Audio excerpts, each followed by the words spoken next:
상 15장 9절로부터 24절까지 하겠습니다.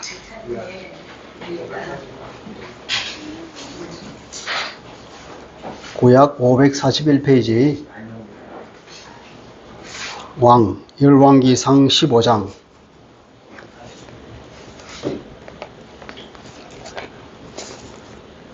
9절부터 24절까지 교독하겠습니다.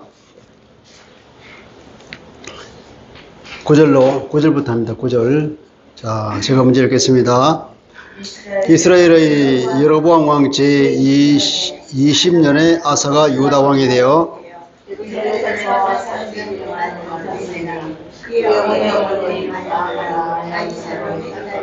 아사가 그의 조상 다윗같이 여호와 보시기에 정직하게 행하여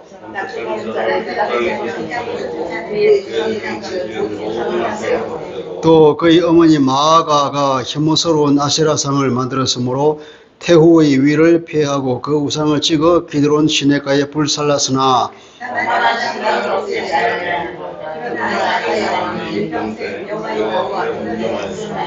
그가 그의 아버지가 성별한 것과 자기가 성별한 것을 여호와의 성전에 받들어 드렸으니 곧 은과 금과 그릇들이더라.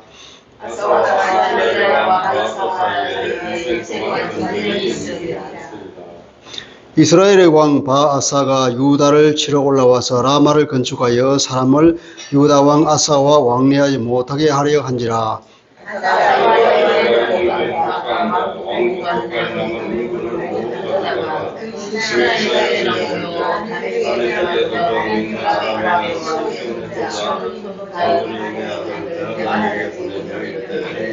나와 당신 사이에 약조가 있고 내 아버지와 당신의 아버지 사이에도 있었느니라. 내가 당신에게 은금 예물을 보냈으니 와서 이스라엘의 왕 바아사와 세운 약조를 깨뜨려서 그가 나를 떠나게 하라 하매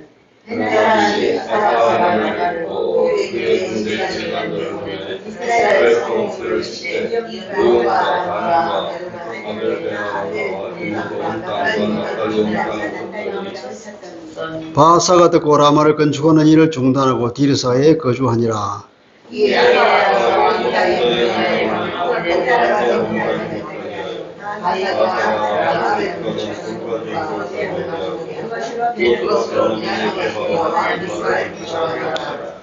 아사의 남은 사적과 모든 건쇠와 그가 행한 모든 일과 성읍을 건축한 일이 유다 왕 역대 지략에 기록되지 아니하였느냐. 그러나 그는 늙음하게 발에 병이 들었더라. 아사가 그의 조상들과 함께 잠에 그의 조상들과 함께 그의 조상 다윗의 성읍에 장사되고 그의 아들 여호사밧이 대신하여 왕이 되니라. 아멘. 열왕기는 그러니까 이스라엘의 그 왕들을 쭉 이제 평가하는 그런 내용입니다. 이스라엘 역사서지만 단순히 역사라기보다는 각 왕들이 하나님의 눈앞에서 어떻게 제대로 살았는가, 살지 못했는가에 하나님의 관점에서 왕들을 평가하는 내용입니다. 그런데 이제 그 상당히 시간이 지난 뒤에 이스라엘이 포로로 잡혀갔다가 그들이 우상 숭배한 것을 깨닫고 회개하고 그리고 자기들의 역사를 돌아보면서 새로운 역사를 쓴 것이 뭐냐면 역대기입니다. 그때 이스라엘 역사가 두 개가 있는데 열왕기와 역대기입니다. 역대기는 이제 북이스라엘의 역사 말고 남유다에 관한 역사만 기록하는데 좀 더 상세하게, 그러나 좀 더 뭐냐면 이스라엘에 희망을 주는 내용으로 쓰여져 있습니다.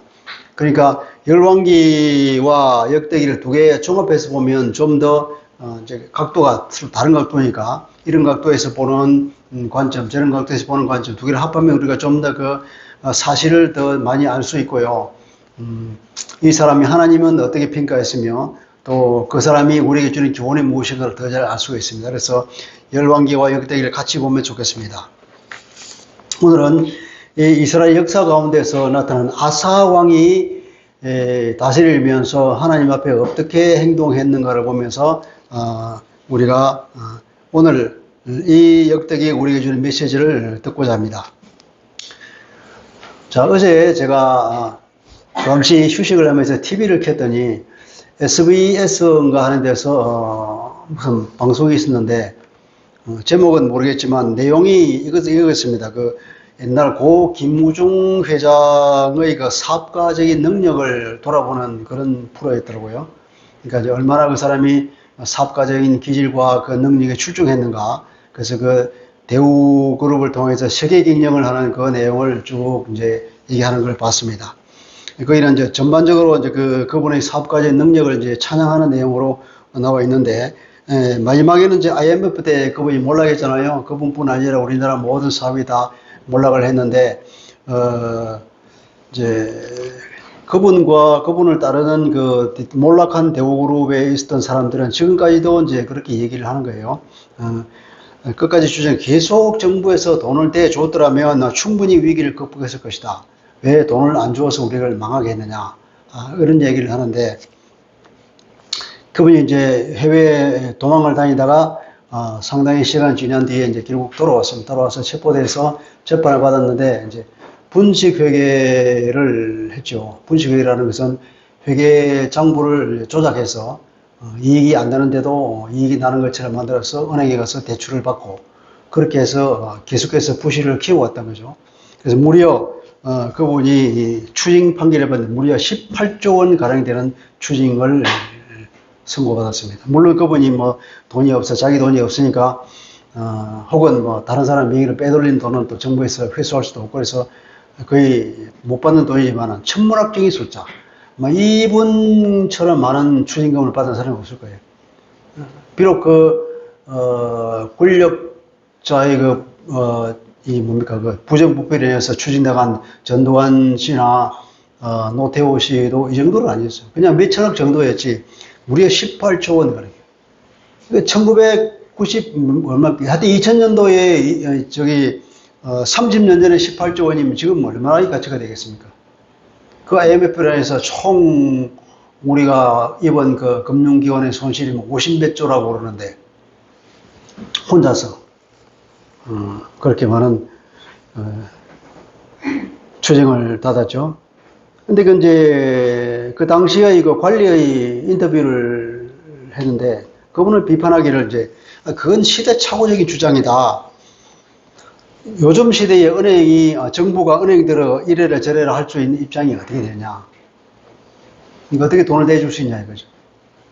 그때는 일반적으로, 다 우리나라 전체적인 분위기가 그러죠. 차입 경영이에요. 차입 경영. 자기들은 조금 넣고, 대부분을 은행에서 돈 빌려가지고 사업을 해서, 무너지면 뭐 자기는 큰 손해였고, 잘 되면 전부 자기 공이고. 그런데, 그래서 사업을 잘하는 능력은 결국 은행을 잘 활용해서 얼마나 많은 돈을 빌리느냐, 그것이 가장 큰 능력이었죠. 물론 그때는 뭐 정부가 또, 금융기관을 좌지우지하면서, 그랬던 적도 있었죠. 전두환 씨한테, 뇌물을 적게 바친 국제그룹은 전두환 씨 한마디에 그냥 공중분해된 사실을 우리도 알고 있잖아요. 그 국제그룹에 돈 대주지 말라 그러니까 아무 은행도 돈 안 대주고 만기가 돌아올 때마다 착취 회사니까 회사가 살아날 수 있습니까? 그러니까 이게 남의 돈을 빌려서 경영하는 그 위험성을 물론 뭐 어쩔 수 없이 그렇게 하긴 했지만 우리나라 자체도 그랬잖아요. 아무런 자본이 없으니까 결국은 해외에 나가서 차관을 들여와서 고속도로를 닦고 그렇게 해서 사회 가점점으로 만들고 이렇게 중화공업을 일으키고 전부 빌려서 하는 거죠. 없으니까. 국가가 그러니까 기업도 따라서 하고 그러니까 이게 그것이 하나의 뭐 트렌드가 되고 사업은 다 그렇게 하는 것보다 하면서 우리가 알지 못하는 이미 선진국들은 다 기껏서 그 위험성을 알고 있는데 우리는 그걸 모르고 살았던 거죠. 그래서 차입 경영의 위험성을 그때 우리가 깨닫고 이제 그 이후로부터는 남의 돈을 많이 빌리지 마라 하는 것이 이제 큰 화두가 된 적이 있죠. 어쨌든 이때 우리가 뭐냐면 분별력이 없었던 거예요. 한마디로 말하면 지식이 없었던 거예요. 이렇게 하면 된다 안 된다 이것이 얼마나 위험성이 있는가 그것에 대한 인식이 없었단 말이죠. 그러니까 우리가 자기의 위치를 망각하면은 가야 할 방향을 모르는 거죠. 내가 어디에 있는가를 모르는데 어떻게 내가 갈 수 있겠습니까? 동서남북을 몰라요. 어느 날 자다가 눈을 갑자기 떴는데 내가 어딘지 모르겠어요. 내가 안방에 있는지 마루에 있는지 정신이 없는 상태. 그러면 어디를 가는지 모르잖아요. 화장실에 가야 되는데 일로 가야 될지 저로 가야 될지 모르는 경우를 한 적이 있죠. 그렇듯이 내 포지션을 모르면 어디를 가야 할지 모른다는 거죠. 그러니까 기준이 없으면 방향 감각을 잃어버린단 말이에요. 삶에도 분명한 기준이 있습니다. 기준이 있어야 자기 위치를 판단하고 어디를 가야 할지 아는 거죠. 이처럼 우리가 분별력이 없으면 내가 어디에 있는지도 모르는 상태에서 계속 헛주장만 하는 그런 상황이 오게 되죠. 자, 오늘 우리 이 아사 왕을 보면서 우리가 그 분별력이 얼마나 중요한가 하는 것을 배우게 됩니다. 하나님께서는 참 신실하셔서 다윗 언약을 생각해서 유다 왕가를 끝까지 붙잡아 줍니다. 여러분, 다윗 언약을 알고 있죠? 다윗이 하나님의 집을 지으려고 그러니까 하나님께서 내가 이제 너희들 집 지어 달라고 한 적이 있느냐? 차라리 내가 너희 집을 지어줄게 하면서 네가 참 가상한 생활을 했으니까 네 집을 지을게. 너희 위가 영원히 굳건히 있을 것이다. 그러니까 결국은 아브라함에게 약속했던 그 약속, 앞으로 온 세상을 구원할 메시아를 보내겠다는 그 하나님의 약속이 결국은 다윗의 혈통을 통해서 다윗 왕가를 통해서 보내시겠다고 하는 하나님의 약속으로 이해가 되죠. 그래서 예수님은 누구라고 하냐면 다윗의 후손으로 왔고 말하자면 유다 왕으로 오신 거죠. 예수님은 유다 왕이 우리의 왕이십니다. 네. 그러니까 솔로몬이 어떤 사람이었습니까? 솔로몬이 만년에 망했잖아요. 그러니까 너무 지난번에 한번 설교했죠, 그죠? 여자를 너무 좋아해서. 여자를 너무 좋아하다 보니까 온 세상에 있는 여자를 다 불러오고 온 세상에 있는 여자를 따라온 모든 우상이 유다 지방 이스라엘에 가득 차버린 거잖아. 그러니까 여자가 중요한 것이 아니라 여자가 그 뒤에 딸려오는 그 우상 문화가 결국은 이스라엘을 망하게 만들어 버린 거죠. 그래서 솔로몬 때문에 어떻게 되냐면 하나님께서 그 솔로몬을 징계하려고 남북을 분단시켜 버리죠, 그죠? 솔로몬 이후에 죽고 난 뒤에 북쪽에는 여로보암이 왕이 되고 남쪽에는 솔로몬의 아들인 르호보암이 왕이 됐습니다. 그러고서 남북에 계속 서로 대치하면서 오늘 우리 남북한처럼 서로 싸우며 어르렁거리며 그렇게 살았던 것입니다. 그런데 솔로몬이 그러면 그렇게 우상을 숭배하고 그러면 르호보암이 잘했냐? 르호보암도 아버지를 닮아서 그랬단 말이죠. 우상을 섬기고 그리고 많은 여자를 드리고 많은 자손을 낳고 그리고 그 아들인 아비암이 왕이 됐는데 이 사람은 불행하게도 3년 만에 죽었습니다. 이 사람도 여전히 자기 아버지의 뒤를 따랐다 그랬죠. 그러니까 솔로몬, 르호보암, 아비암 3대가 이랬으니 나라가 안 망하게 되겠습니까? 완전히 망해야 되는데도 하나님께서는 은혜를 주셔서 다시금 이스라엘의 등불을 밝혀주겠다 그랬습니다. 그 15장 4절에 보면 이런 말이 있습니다. 그의 하나님 여호와께서 다윗을 위하여 예루살렘에서 그에게 등불을 주셨다. 등불을 준 게 뭐냐? 괜찮은 왕 아사를 세워서 왕위를 잇게 했다 이 말이에요. 그러니까 아사는 하나님께 올바른 왕이라는 평가를 받았던 왕입니다. 그런데 아사 왕이 즉위했죠. 9절 10절에 이스라엘의 여로보암 왕 제20년에 북쪽에서는 여로보암 왕이 이제 20년째 집권을 하고 있는 그런 시절입니다. 그때 남쪽에는 이제 아사가 왕이 됐다 이거죠. 10절에 예루살렘에서 41년 동안 다스렸다. 41년이나 무려. 그러니까 40년을 다스리면 그건 하나님 앞에 온전한 사람입니다. 왜냐하면 처음에 이스라엘 첫 왕이 누구였죠? 사울. 사울이 몇 년 다스렸습니까? 40년 다스렸어요. 사울 뒤에 왕이 누굽니까? 다윗. 다윗 몇 년 다스렸죠? 40년. 솔로몬이 몇 년 다스렸습니까? 솔로몬도 40년.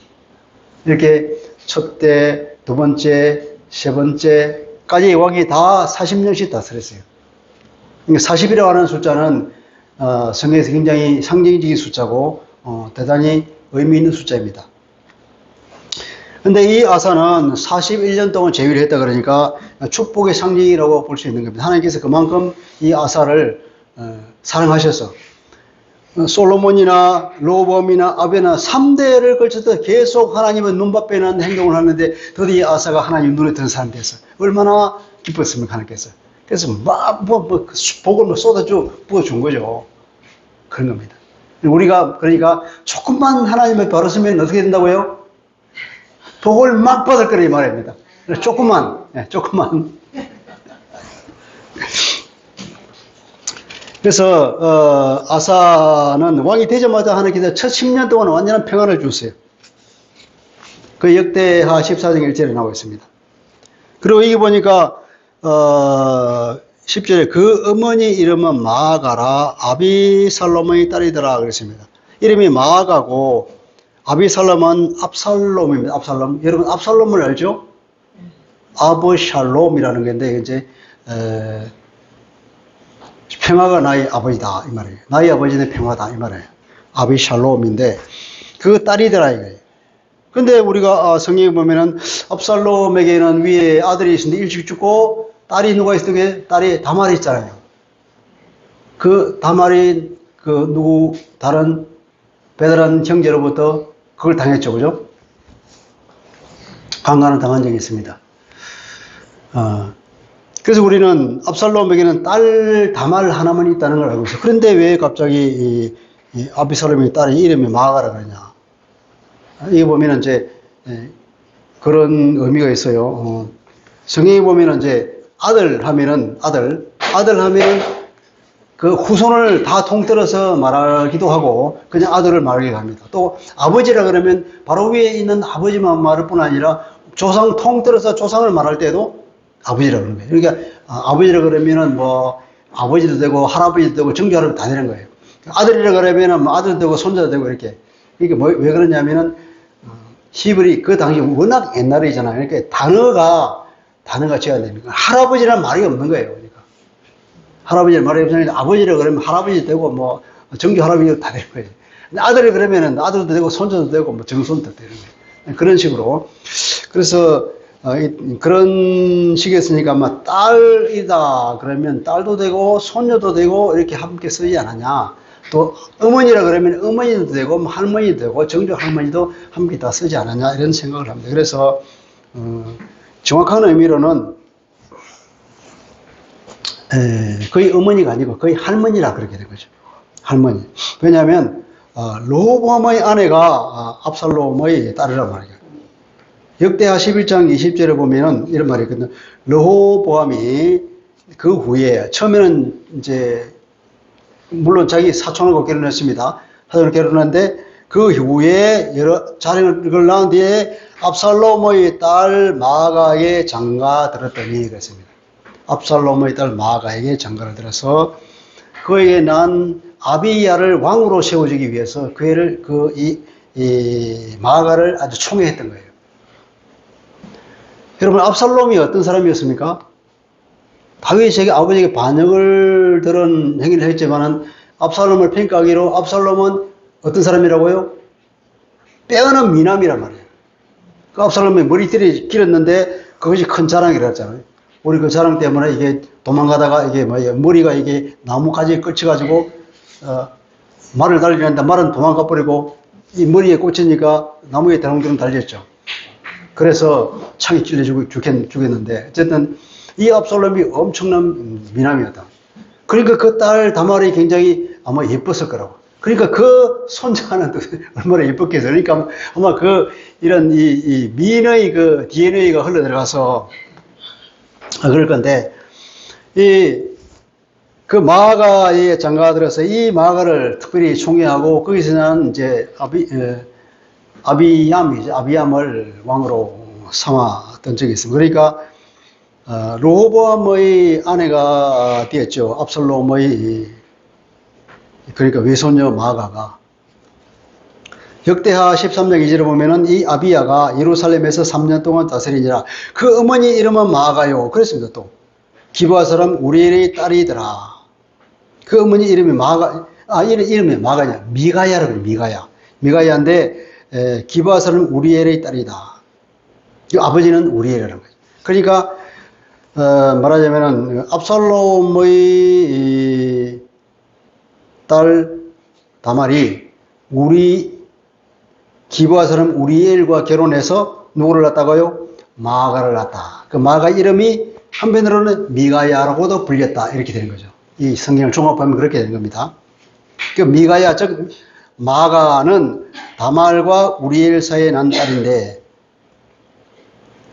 그런데 이 마아가가 압살롬의 딸로 표현되고 아사 왕의 어머니로 표현했다. 그러니까 딸이 아니고 뭐라고요? 손녀, 외손녀.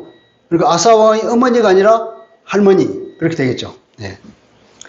이렇게 표현한 이유는 한편으로 보면 이 마아가가 이 왕궁의 누굽니까? 대왕 대비잖아요. 엄청난 권력을 가지고 있는 여자로 표현되는 거죠. 아마도 왕의 어머니라고 표현되는 걸 봐서 그 왕을 좌지우지할 수 있는 사람이고 왕궁에서 제일 어른이고 가장 입김이 센 사람으로 그랬을 거라고. 대단히 영향력이 있는 왕궁의 안주인 행사를 했을 거고 아마 아사가 어릴 때 조실부모하고 이 할머니가 아사를 키웠는지도 모르겠어요. 그러니까 더 영향력이 있고 그렇겠죠. 그런 상황이 있습니다. 이런 얘기를 하는 이유는 밑에 이제 그 할머니를 비위시킨 사건 때문에 이런 얘기를 하는 겁니다. 자, 이 아사 왕이 종교 개혁을 일으켜서 하나님의 마음에 들었던 것입니다. 11절부터 14절에 보면은 아사가 그 조상 다윗같이 여호와 보시기에 정직하게 행하였다 그랬습니다. 정직하게 행하였다니까 하나님 앞에 정직하게 행했다는 것은 하나님의 성품대로 행했다. 하나님의 마음에 합하게. 하나님은 어떤 분이죠? 하나님의 성품을 두 가지로 말한다 그러면 공의로우시고 사랑이 많으신 분이잖아요. 하나님은 공의롭게 행동해야 되고 선한 행동을 하고 그리고 이웃을 사랑하고 용서해 줄 아는 그런 사람을 하나님이 사랑하는 거예요. 하나님의 성품이 그러니까. 역대하 14장 2절에서 그렇게 말합니다. 이 아사 왕이 선과 정의를 행하였다. 그렇게 한마디로 표현하고 있죠. 구체적으로는 어땠냐면은 열왕기상에 보니까 아사가 12절에 보면 남색하는 자를 그 땅에서 쫓아내고 그 조상들이 지은 모든 우상을 없앴다. 그러니까 남색하는 자들을 다 쫓아내버리고 우상을 다 제거했다. 예, 남색하는 자를 히브리 말에 있는 그대로 번역하면은 거룩한 자들이에요. 이상하지 않습니까? 이 거룩한 자들을 쫓아냈다. 왜 거룩하냐 하면 거룩한 성전에 바쳐진 사람들이라고 해요.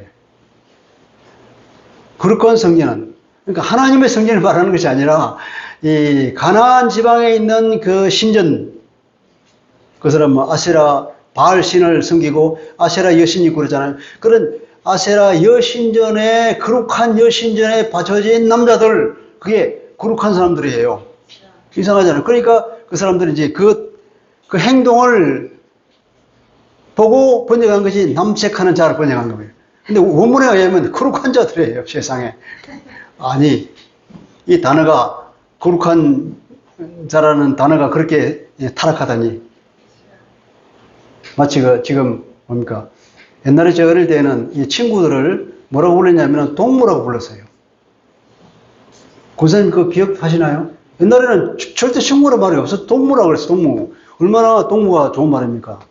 근데 이 북한에서 그냥 동무라 써. 동무. 그러는 바람에 그냥 동무라면 싹 들어가 버렸어. 지금은 아무도 동무라는 하는 사람이 없어. 그렇듯이 이 단어가 이렇게 타락한 거예요. 남창입니다. 남창. 그 가난한 사람들은 이제 거룩하게 성별된 남자들이라고 말해서 거룩한 남자들 이런데 우리 번역할 때는 결국 남색하는 자, 남창들이란 말이에요. 그런 사람들을 다 쫓아내버렸어. 그리고 자기 조상들이 만들었던 그 모든 우상들을 다 제거해버린 거죠. 왕궁까지도 얼마나 타락했냐면 13절에 보니까 또 그 어머니 마아가가 할머니죠. 마아가가 혐오스러운 아세라 상을 만들었으므로 그렇죠.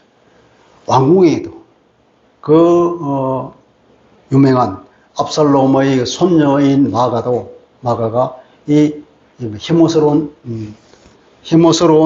아세라 상만. 그러니까 단순히 아세라 상이라서 그 혐오스럽겠냐? 그러니까 혐오스럽다 하는 것은 아마도 굉장히 보기가 좀 민망한. 근데 뭐 남건상을 만들었다든지 뭐 이런 것이었을 것이다. 그렇게 추측을 합니다. 그 정도로 타락한 거죠.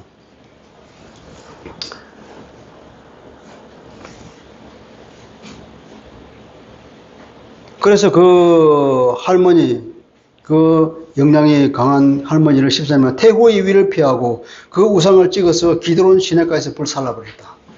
기드론 시내가에서 불때, 기드론 시내가 어딥니까, 여러분? 예루살렘의 그 동쪽 으로 가면은 예수님 당시에 감람산이 있잖아요.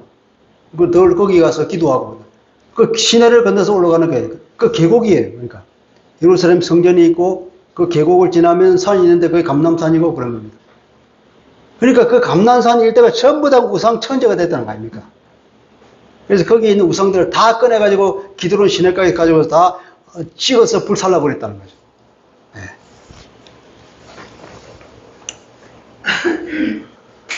그리고 이 아사 왕이 이제 그뿐 아니라 역대기에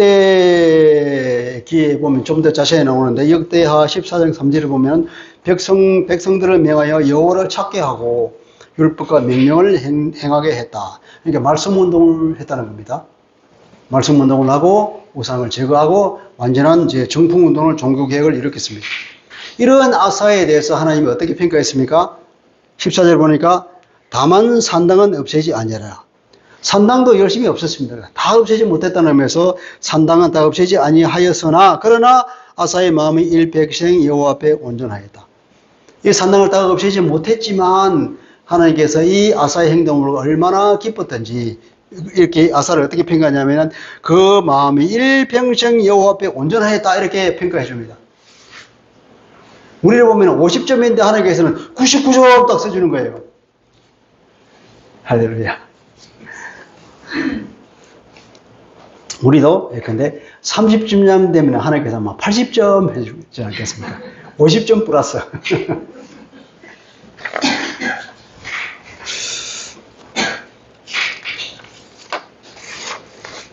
아사의 믿음이 어떤 것인가에 구체적인 예가 역대해 보면 이제 이런 얘기가 나옵니다. 구스 사람 이쪽에 그 에티오피아 쪽이겠죠. 구스 사람 세라가 100만 대군을 이끌고 침략에 들어갔습니다. 얼마나 놀랐겠습니까? 근데 그때 아사가 하나님께 간절히 기도합니다. 기도한 내용을 보면 이제 세번역에 의하면 제가 이렇게 읽어드릴게요. 주님께서 돕고자 하실 때에는 숫자가 많고 적음이나 힘이 세고 약함을 문제 삼지 않으십니다.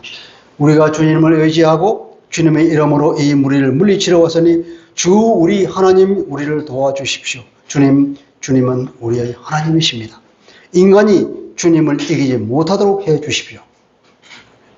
인간이 하나님을 이기지 못하게 해 주십시오. 그러니까 내가 싸우러 나왔는데 이 싸움이 어떤 싸움이라? 나와 구스의 싸움, 세라의 싸움이 아니라 세라와 하나님의 싸움으로 이렇게 살짝 비틀어 버리는 거예요. 왜 그렇게 가능할까요? 그것이 내가 하나님 팬이기 때문에 그런 거예요. 내가 하나님 속으로 들어가 버리면, 그러니까 나의 적의 싸움은 나의 싸움이 아니라 적과 하나님과의 싸움으로 바꿔버리는 거죠. 그죠? 그것이 전쟁의 최고의 전략이죠. 자, 하나님이 내 팬이 되어 달라는 요구가 아니라 내가 하나님의 팬이 되면 되는 거예요. 내가 하나님 안에 섣부르면 되는 겁니다. 그러면 하나님의 절대 보호가 주어진다는 것입니다.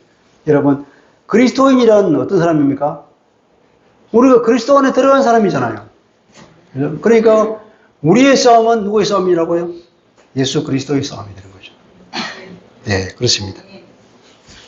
그런데 묘하게도 그리스도인이면서도 하나님을 왕으로 모시지 않는 사람이 있잖아요. 그게 문제죠. 우리 자신도 그렇잖아요. 내가 그리스도인이라고 하면서도 주님을 주인으로 모시지 않는 경우가 있잖아요. 가끔씩. 이게 우리가 문제라는 거죠. 그죠?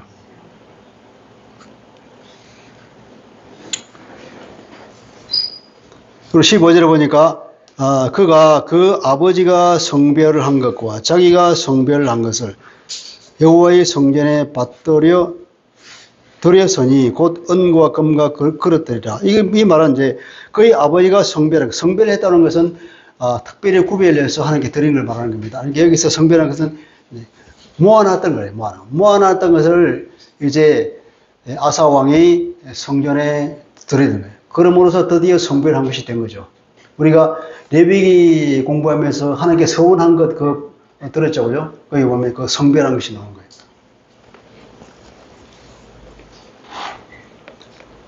자기 아버지 아비암이 3년밖에 통치하지 못했는데 여로보암과의 전쟁에서 급박하니까 하나님을 불렀다고. 하나님 막 부르니까 하나님께서 응답하셔가지고 여로보암을 치고 많은 전리품을 가져온 적이 있었어요. 근데 그 전리품과 자기가 여기서 세라와 싸우면서 엄청나게 많은 전리품을 가져왔는데 그 은금 그릇들을 다 성전에다가 바쳤다는 거죠. 그러니까 이 땅에서 가치 있는 은과 금을 다 하나님께 바친 사람이에요. 여러분, 우리가 이 땅에서 가지고 있는 은과 금이 있잖아요. 많은 재물들. 그 재물을 내 거라고 생각하지 않고 하나님의 것이라고 마음껏 하나님의 나라에 기쁜 마음으로 드리고 언제든지 필요할 때마다 드릴 수 있는 그런 마음가짐을 가지고 있는 사람. 이 사람이 아사에 있다는 거죠. 아사는 그러니까 재물에 집착하지 않는 사람이죠. 이 모든 재물 하나님이 주신 줄 알고 하나님의 것이라고 생각하면서 그렇게 자기가 뺏은 많은 재산을 자기가 자기 왕궁의 재산으로 삼지 않고 다 성전에다가 갖다 바친 사람이죠.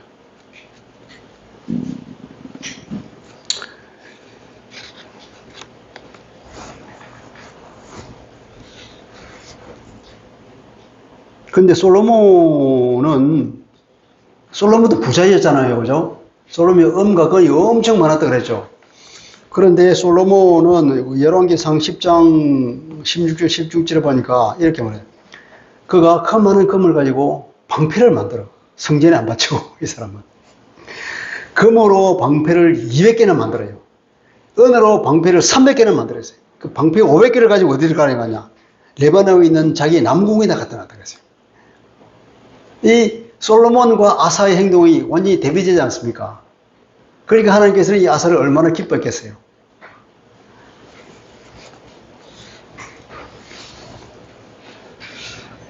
그리고 역대하 15장에 보면 또 부흥운동도 이렇게 했어요. 부흥운동. 그 구스 사람 세라가 100만 대군을 이끌고 쳐들어가서 하나님께서 결국 아사의 그 갸륵한 기도를 들으시고 하나님께서 그를 다 쳐부수고 그 100만 대군을 이기고 그 많은 노략물품을 다 가져와서 예루살렘으로 돌아왔는데 그때에 전쟁 직후에 선지자 아사리야가 온 거예요. 와서 이제 아사에게 하나님의 말씀을 전해줍니다. 그 여러 말씀 중에서 이제 한 구절을 읽어보면 세 번역으로 읽어드릴게요. 아사 임금님과 온 유다와 베냐민은 제가 하는 말을 들으십시오. 임금님과 백성이 주님을 떠나지 않는 한 주님께서도 임금님과 백성을 떠나지 않으실 것입니다. 임금님과 백성이 그를 찾으면 그가 만나 주실 것입니다. 그러나 임금님과 백성이 그를 버리면 주님께서도 임금님과 백성을 버리실 것입니다. 하나님께서는 당신을 찾는 자, 간절히 찾는 자를 만나 주시겠다고 그랬어요. 왜 그랬습니까? 하나님은 그런 게 값싼 은혜를 베푸신 분이 아니란 말이에요. 간절히 찾는 자에게 반드시 만나 주시고 그리고 스스로 하나님을 등지는 사람은 하나님께서 그를 떠나겠다고 늘 그렇게 말씀하셔요. 그 얘기를 한 번 더 얘기해 주니까 이 사람이 그 아사 왕의 말에 아사 왕이 그 아사리야의 말에 호응한 거예요. 이 예언의 말을 듣고 마음을 강하게 하여서 가정한 물건을 제하여버리고 여호와의 낭실 앞 여호와의 제단을 재건하였더라. 그렇게 말합니다. 그러니까 다시 한번 개혁운동을 일으킵니다. 왕 15년 3월 달입니다. 그리고는 그 전리품, 그렇게 많은 전리품을 가지고 하나님 앞에 엄청난 제사를 드려요. 그리고 이제 큰 부흥회를 일으킵니다. 상상해 보십시오. 큰 재물을 끌고 이제 전역에서 승리하고 왔습니다. 하나님의 선지자가 와서 그런 말을 해주십니다.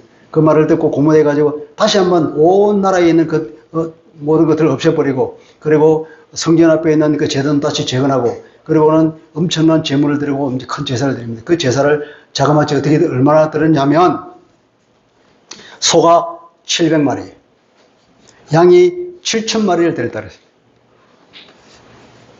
하나님께서 그 솔로몬의 그 하나님을 향한 그 마음에 감동해서 감독에서 솔로몬에게 그런 모든 지혜를 주셨는데 솔로몬이 드린 제사를 우리가 잘 아는 말로 뭐라고 표현합니까? 일천번제라고 하잖아요. 일천번제. 일천번제. 1000번 가서 한 번 드리고 두 번 드리고 1000번이 아니라 1000마리의 제물을 드렸다 이 말이에요. 그래서 1000번제거든요. 여기서는 그래요. 자궁아지 양이 7000마리잖아요. 소가 700마리고. 뭐 솔로몬이 드렸던 그 제사는 완전히 저리 가라죠. 엄청난 규모의 이 제사를 드리고 모든 사람이 모여서 나팔을 불고 그리고 말씀문들을 일으키고 하나님께 맹세를 하면서 그렇게 하나님을 찾지 않는 다 죽여도 좋다 그러면서 서약을 하고 그렇게 엄청난 부흥도 일어난 거죠. 언약의 축제를 벌였습니다. 하나님께서는 그것을 기뻐하셔서 이때부터 왕 35년까지 무리 20년 동안이나 전쟁이 없었다 이렇게 역대하 15장 19절에 기록을 했습니다. 물론 이 정확한 의미로는 남북이 그들이 살아있는 동안 계속 전쟁이 있었지만 아사 왕에게는 위험한 전쟁이 없었다. 그런 뜻을 이해할 수 있겠죠. 계속 전쟁은 있었지만 남쪽에는 안전했다. 하나님께 완전히 지켜주셔가지고 평화스러운 삶을 살 수 있었다. 그런데 이렇게 계속되었으면 얼마나 좋았겠습니까? 그런데 이 아사가 또 사람이 변하는 것 같아요. 16절에 보면 이런 말이 있습니다. 아사와 이스라엘 왕 바아사 사이에 일생 동안 전쟁이 있으니라. 계속 치고받고 이런 일이 있었다는 거죠. 이스라엘 왕 바아사가 유다를 치러 올라와서 라마를 건축하여 사람을 유다 왕 아사와 왕래하지 못하게 하려 한지라. 아사가 여호와의 성전 곳간과 왕궁 곳간에 남은 은금을 모두 가져다가 그 신하의 손에 넘겨서 어떻게 다메섹에 거주하는 아람 왕 벤하닷에게 보내어서 어떻게 하니까 우리가 약조를 맺자. 외교 전략을 쓴 거죠. 외교 전략. 그 당시 외교 전략이라는 것은 뭐냐면 이제 돈을 주는 거예요. 뇌물을 주는 거죠. 뇌물을 주고 우리를 따와다오 그런 거죠. 말이 외교지 뭐 그런 거죠. 그러니까 아람 왕 베나다트 입장에서 보면 어떻습니까? 이미 북이스라엘과도 그런 동맹관계에 되어 있단 말이에요. 근데 이제 남쪽에서도 동맹 맺자고 돈을 가져왔네. 이 사람은 뭐냐? 꽃놀이 펴잖아요. 어디가 유리한지 가만히 보고 있다가 여기도 돈 받고 저기도 돈 받고 해가지고 이번엔 돈을 유다 쪽에 많이 가져와서 그러면 북쪽으로 한번 치자. 북쪽을 쳤어요. 그랬더니 이제 배후가 공격받는 것을 보고 이 바하사가 견딜 수 없으니까 철수했어요. 라마에서 철수하고 다시 디르사 자기 왕궁으로 돌아간 거죠. 대성공했잖아요. 아사 왕의 이 외교술이 성공하는 순간입니다. 아사 외교가 승리했죠. 그런데 이 사람이 뇌물을 바치는데 그 뇌물이 어떻다? 자기가 바친 그 돈을 도로 가진 거잖아요. 성전에 있는 돈을 도로 가져가서 그 아람 왕한테 바치면서 저 북쪽 좀 치라고.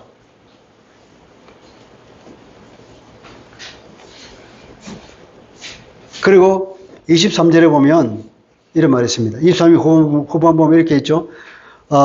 그러나 그는 늙음하게 발에 병이 들었더라.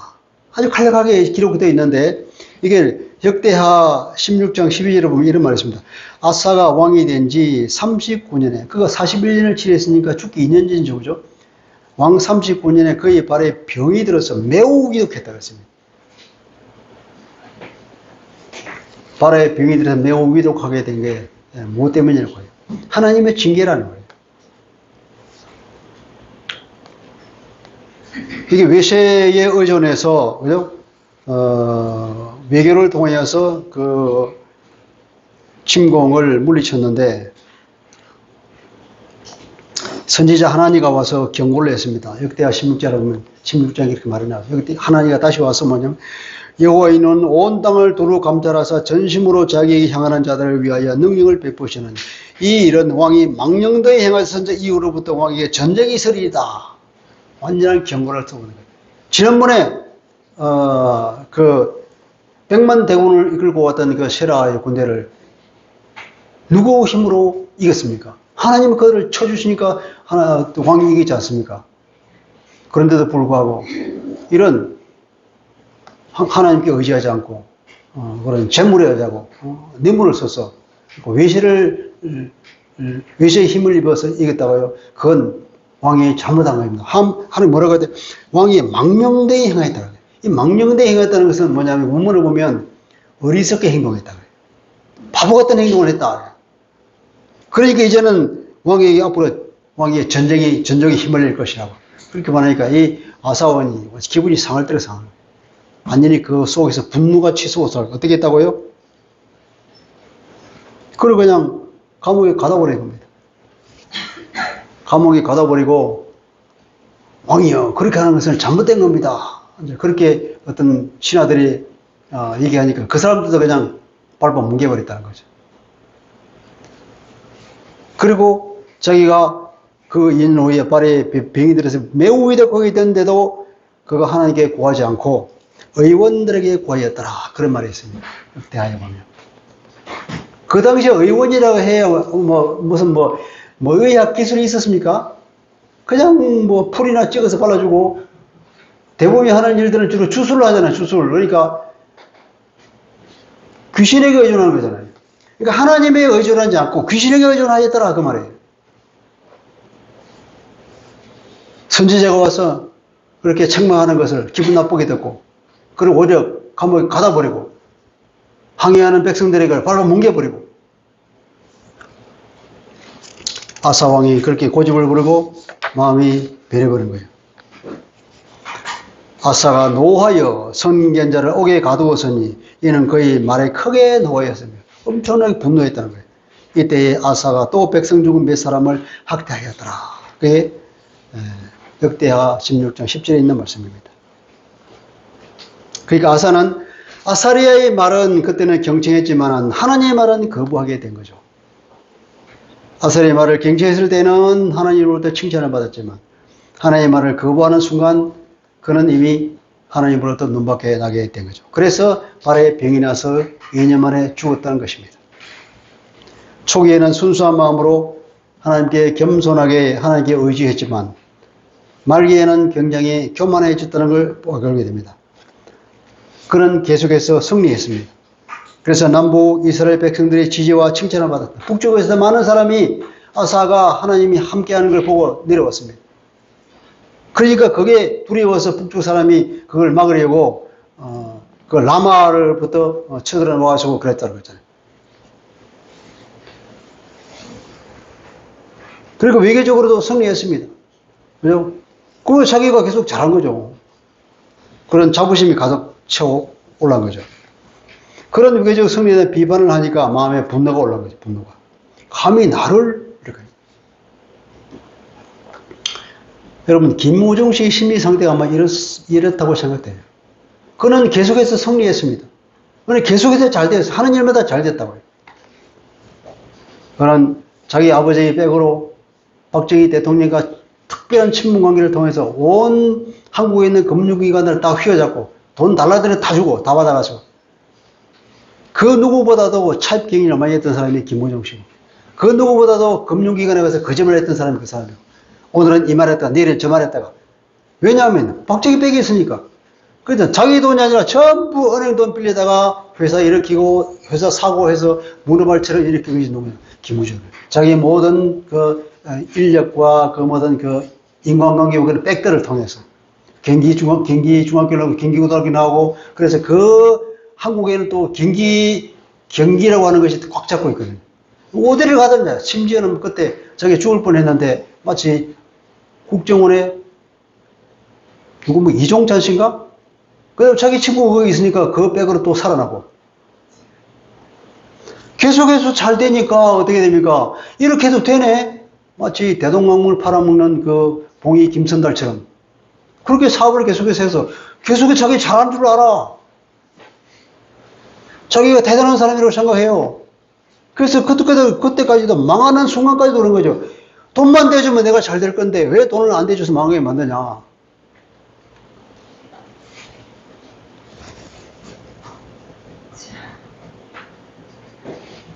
아사왕도 그랬습니다. 내가 계속 잘 되고 있는데 누가 감히 나에게 이렇게 시비를 거냐고 나를 비판하냐고.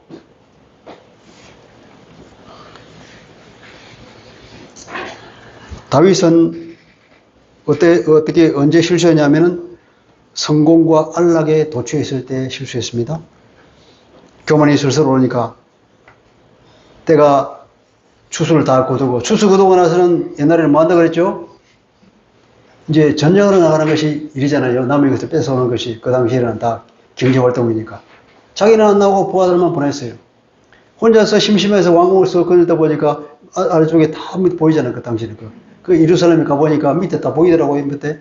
백성들이 밑에다 집을 지고 살았는데 그 집 한가운데에 거기 있다고 이렇게 물을 받아놓고 거기서 목욕하는 거예요. 위에 보면 다 보여. 구조가. 그 여자의 벗은 몸을 보고 그 데려오라 그래가지고 사건이 발단한 것이 바세바 사건이잖아요.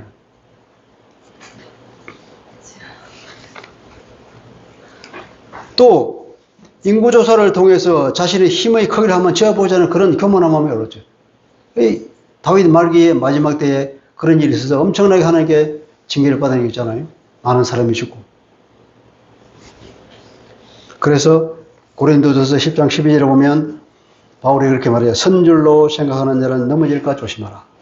이 말을 한 어떤 맥락에서 했냐면은 과거에 봐라 이스라엘이 출애굽해 놓으면서 광야에서 얼마나 많은 사람이 죽으냐. 하나님께 믿음을 저버리고 그와 마찬가지로 지금도 그렇다. 선줄로 생각하는 자는 넘어질까 조심하라. 그걸 옛날에 우리 조상들에게 그랬던 그 실수를 범하지 말아라. 그렇게 말하고 있는 거죠. 마찬가지로 아사가 한 이 실수, 이것을 우리가 보면서 반면교사로 삼면서 이런 실수를 하지 말아야 되겠다. 다윗이 한 그 실수, 언제 실수가 나오냐? 항상 교만할 때, 안락할 때, 너무나 잘 돼서 평안할 때, 그래서 그 안락에 빠져들고 교만에 빠져들고 자기 확신에 차서 나는 잘하고 있다 이런 생각이 있을 때에 넘어진다. 교만하면 오히려 분별력이 없어지는 거예요. 판단력이 흐려지는 겁니다. 마음이 교만하고 화를 내고 내가 옳다는 신념이 넘칠수록 분별력은 사라집니다. 제가 이것을 겪었거든요. 누구든지 이런 것을 다 경험해 봤을 것입니다. 그러니까 우리에게는 뭐가 필요하다고요? 영적인 분별력이 항상 필요하다는 것입니다. 이 광야 같은 세상을 살아가기 위해서는 영적 분별력이 필요한데 잠언에도 그렇게 말하고 있습니다. 10번째로 읽어볼게요. 사람의 눈에는 바른 길 같아 보이나 마침내는 죽음에 이르는 길이 있다. 우리 눈에는 그건 좋은 길 같아. 근데 그것은 죽음의 길이야. 이걸 누가 알겠어요? 어떻게 알겠습니까? 분별력이 있어야 되는 겁니다. 교만을 버리고 범사를 겸손하게 하나님께 의지하는 것. 그것이 우리 영적인 분별력을 얻는 길이죠. 어쨌든 하나님께 의지해야 된다. 왜 아사가 하나님께 의지하지 않았냐? 병이 났을 때도 하나님께 의지해야 되는데 왜 귀신에게 의지하느냐? 전쟁이 났을 때 네가 처음에는 하나님을 의지했는데 왜 외세에 의존하느냐? 그런 하나님의 책망이었잖아요. 오늘 그 동일한 책망이 우리에게도 똑같은 말씀인 줄 믿습니다. 네. 그래서 그 하나님이 이렇게 말했죠. 여호와의 눈은 온 땅을 두루 감찰하사 전심으로 자기에게 향하는 자들을 위하여 능력을 베푸신다. 그랬습니다. 하나님께 의지하는 그 사람에게 능력을 베푸시는 거지. 하나님께 의지하지 않는 사람은 마찬가지 하나님도 그를 떠나신다고 했죠. 성령의 도우심이 필요합니다. 우리는 성령의 사람입니다. 성령의 인도를 잘 받아야 사탄의 유혹을 분별해낼 수 있고 사탄의 유혹인지 알면 우리가 예수 이름으로 쳐서 무찌르는 기도를 할 수가 있잖아요. 근데 우리가 사실은 너무도 내가 주인인 삶에 익숙해져 있죠. 우리가 병이 나더라도 기도부터 먼저 해야 되는데 맨 나중에 기도하죠. 어떤 일이 생겼을 때 제일 먼저 기도해야 되는데 맨 나중에 기도하지 않아요. 할 수 있는 걸 다 해보고 안 되면 그때야 기도하는 게 우리 일반적인 삶이에요. 너무나 우리가 인본주의적인 삶에 우리가 찌들어 있었어. 이 삶의 패턴이 변하지 않았어. 무슨 일이 나면 먼저 내가 혹시 회개할 일이 있는가 나를 돌아보면서 회개기도부터 할 줄 아는 사람, 하나님께 의지하는 사람, 그런 사람이야말로 하나님의 은혜를 받을 줄 믿습니다. 우리가 실수에 대한 처리를 잘 해야 됩니다. 누구나 실수하잖아요. 다윗도 실수했잖아요. 다윗은 뭐냐? 왜 위대하냐? 실수했는데 선지자가 와서 책망하니까 적시로 자기는 회개했죠. 그것이 다윗의 위대한 점입니다.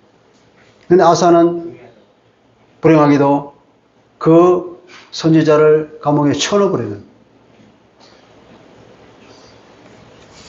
그런 일을 했죠. 사람이 누구나 실수하고 범죄하지 말아야지만 우리가 범죄하고 우리가 실수 때문에 망하는 것이 아니라 회개할 줄 몰라서 망하는 거다. 이런 되는 거죠. 왜냐하면 우리는 항상 하나님은 우리를 용서해 줄 준비가 되어 있잖아요. 하나님께서. 예수 그리스도의 피로 해서 우리가 다 용서를 받았잖아요. 그럼에도 불구하고 우리가 그 회개를 거부할 때 우리의 암들이 잘 될 리가 없죠.